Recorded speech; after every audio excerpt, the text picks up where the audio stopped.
Tafsir Al-Azhar Quran Surat Al-Ma'idah ayat 18 bagian ketiga.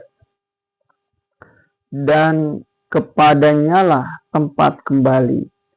Al-Masir artinya tempat kembali atau tempat mengembalikan segala urusan. Urusan langit dan bumi dengan segala yang ada di antara langit dan bumi, termasuk peredaran bumi dan bulan, peredaran matahari dan bintang-bintang. Bintang termasuk perkisaran siang dengan malam. Demikian juga peri kehidupan segala makhluk hidup yang di dalam bumi ini. Burung di udara, ikan di lautan, tumbuh-tumbuhan di daratan, di dataran subur, air yang mengalir dari sungai ke laut, padang pasir terhampar luas, gunung-gunung dan bukit-bukit. Semuanya itu hanya kembali ke dalam satu pusat kekuasaan, yaitu Allah Subhanahu wa Ta'ala.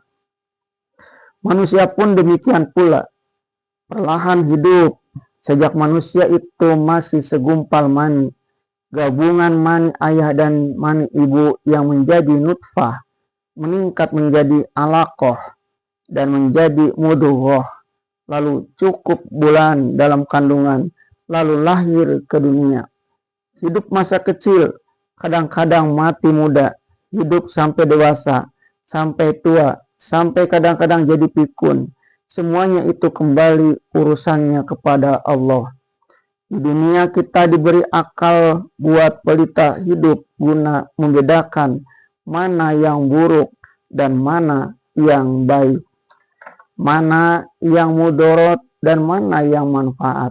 Dipertimbangkan baik-baik dan disadari bahwasanya semuanya dikembalikan kepada Allah.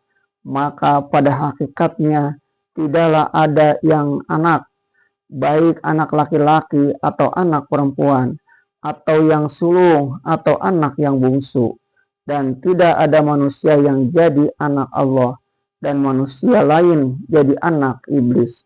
Bahkan berfirman Allah, A'udzubillahi minasyaitonirrajim, wa ma yanbaghi lirrahmani ayyattakhidha walada, in kullu man fis samawati wal ardi illa atir rahmani abdan.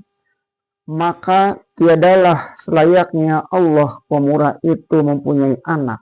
Segala apa yang di langit dan di bumi, hanya kepada Allah pemurah itu jualah mengabdikan diri. Dan mulai saat datangnya Al-Quran, kata-kata anak Allah itu tidak dipakai lagi, karena sudah banyak yang menyalah tafsirkan dan dijadikan kebanggaan. Dalam Islam hanya dipakai kalimat Rabbun yang berarti pendidik, pengasuh, pemelihara terus-terusan, bukan Abun yang berarti bapak. Dan buat kita manusia ini tidak dipakai kata-kata Ibnun yang berarti anak, melainkan dipakai kata Abdun yang berarti hamba Allah. Dan siapa yang mengikuti iblis disebut memperhambakan diri kepada iblis. Atau disebut Allah itu Al-Khaliq yang berarti pencipta, dan kita namai makhluk yang berarti yang dicipta.